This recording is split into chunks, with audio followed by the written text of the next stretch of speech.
Ladies and gentlemen, the American Jerry Bulldog Nation, welcome to the Eric Deters Show. I'm wearing my Army Black Knights hat today.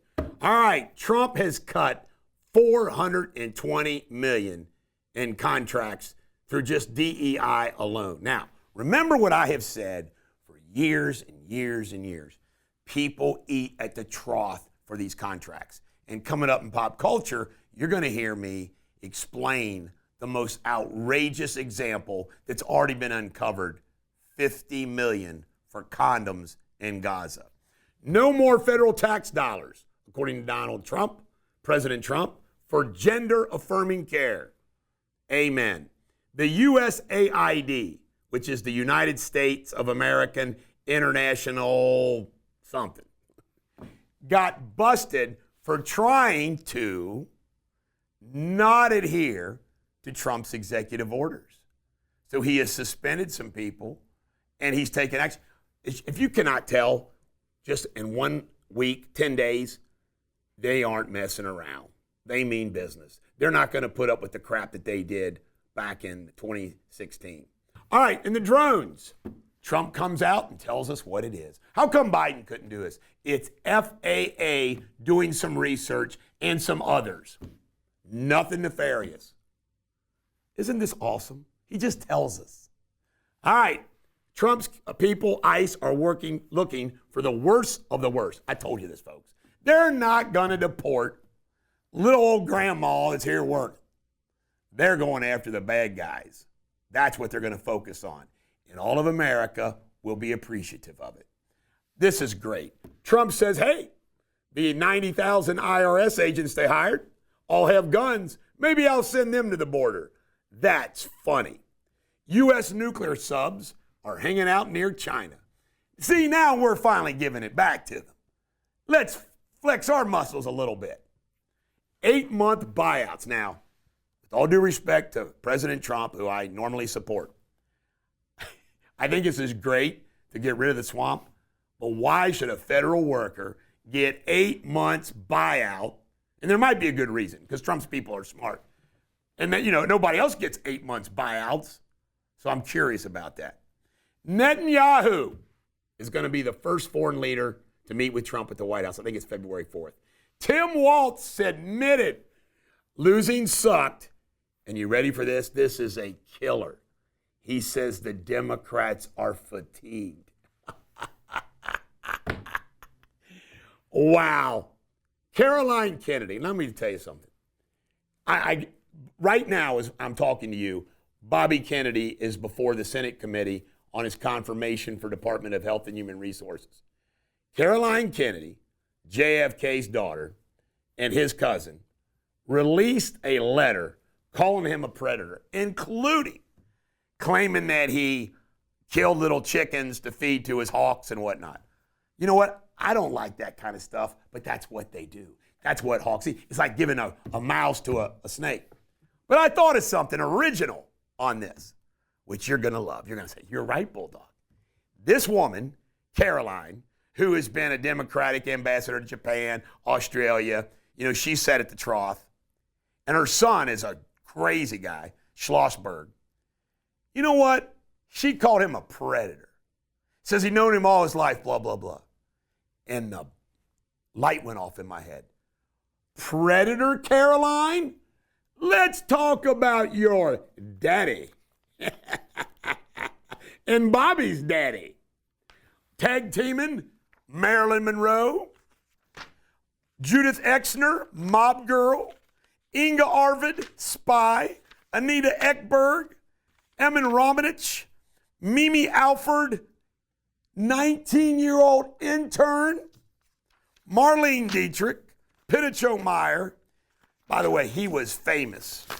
JFK, he apparently had to boink a couple times a day, and he dealt with prostitutes a lot. JFK, by the way, I still think he was a great president for a short time. JFK was a predator.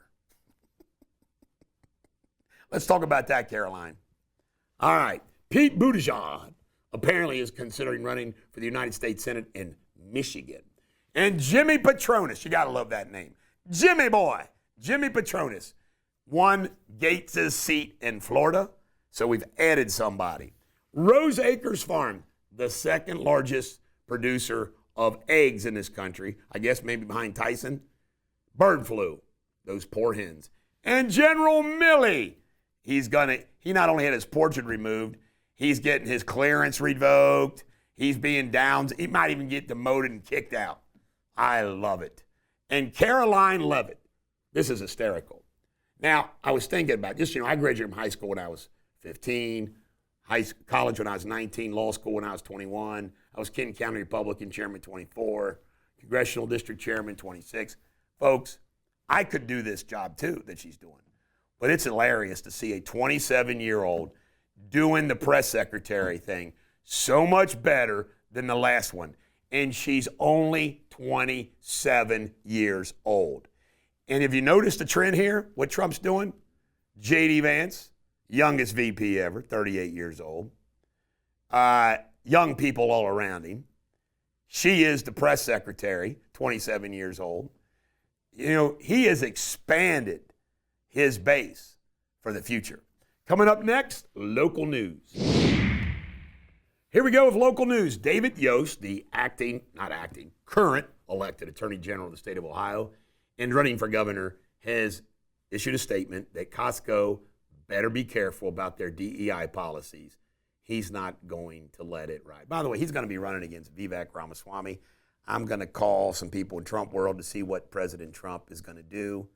If I'm allowed to, I'll let you know. I think Vivek, there's something about him that he could, I don't know, he's prone to making major gaffes. And remember, Trump makes a gaffe, nobody cares. Vivek makes a gaffe, people are going to care. Yost, who I'm currently supporting, is solid. He's solid. And he sits there with his attorney general position where he can do a lot of things. It'll be interesting. And Robert McKay got 13 years for shooting somebody in the brass mule or the brass ass down in Newport. That's not funny that he shot him, but he got 13 years. Coming up next, Jamie Spindley in his World News. Hello again. Let's see what's happening around the world. M23 rebels have advanced into Goma, a major city in eastern Congo, leaving bodies in the streets and many wounded. Reports indicate they have taken control of the city's airport. The United Nations has accused Rwanda of supporting the rebels, but Rwanda denies the involvement. Prime Minister Modi confirmed fatalities after a massive crowd crush at a religious festival in northern India. Officials have not stated the exact number of casualties, but eyewitnesses and hospital sources say at least 15 people have died up to now. In other news, millions across Asia and beyond are celebrating the Lunar New Year, marking a fresh start with fireworks, parades, and traditional dragon and lion dances. The festival, which lasts about 15 days, is one of the most important cultural events of the year. This year is the Year of the Snake. And French President Emmanuel Macron announced a major renovation of the Louvre, including a new entrance near the River Seine and a dedicated room for the famous Mona Lisa. Ticket prices for non-EU visitors will increase. The museum, originally designed for 4 million visitors per year, saw a staggering 8.7 million last year. Thank you for watching. I will be back tomorrow with more news. Up next, Sports Without Boundaries. Cheerio. All right, here we go with Sports Without Boundaries. Watched this whole game last night, and I'm proud of the Kentucky Wildcats. Although they tried to lose it. Anyway, they beat Tennessee at Tennessee 78-73. Tennessee was ranked 8th, UK 12th. They beat another ranked opponent, and Tennessee had not lost on their home floor all year. And Kentucky had lost back-to-back. And they play Arkansas 9 o'clock Saturday, John Calipari. U of L beat Wake 72-59. UC lost to Utah 69-66. De'Aaron Fox of the Sacramento Kings is on the market. He'd like to go to San Antonio if possible. And the Brit put this in here. Eric Deters retires from professional ballet to take up flower picking. Jamie Spindley's not even funny. Coming up next, a great pop culture story. I didn't have anything good for pop culture, so I decided to go with this. Caroline Levitt pointed out at her press conference for Donald Trump that they stopped with this freeze. This is like Exhibit A. $50 million worth of condoms going to Gaza. And this is, again, incredibly important to ensure that this administration is taking into consideration how hard the American people are working. And their tax dollars actually matter to this administration. You know, just during this pause, DOJ and OMB have actually found that there was $37 million that was about to go out the door to the World Health Organization, which is an organization, as you all know, that President Trump, with the swipe of his pen in that executive order, is no longer wants the United States to be a part of. So that wouldn't be in line with the president's agenda.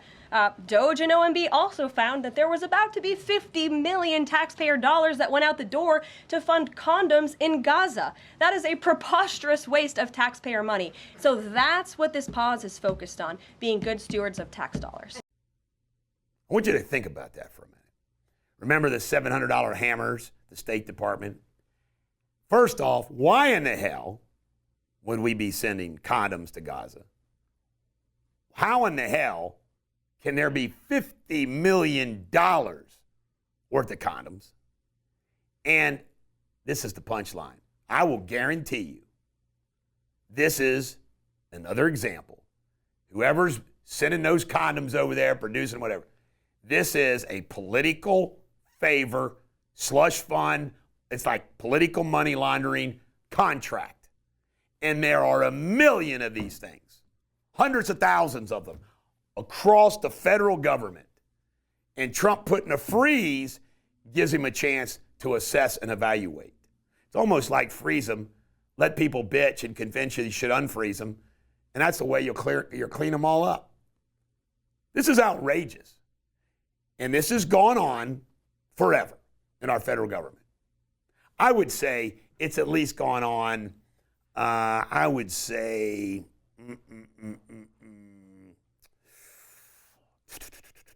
Bush 41 to now. So anyway, folks, it's disgusting. Good for Trump. This is the Bulldog. Every dog has their day. Do not be a perfidious, pigeon-livered clot pole.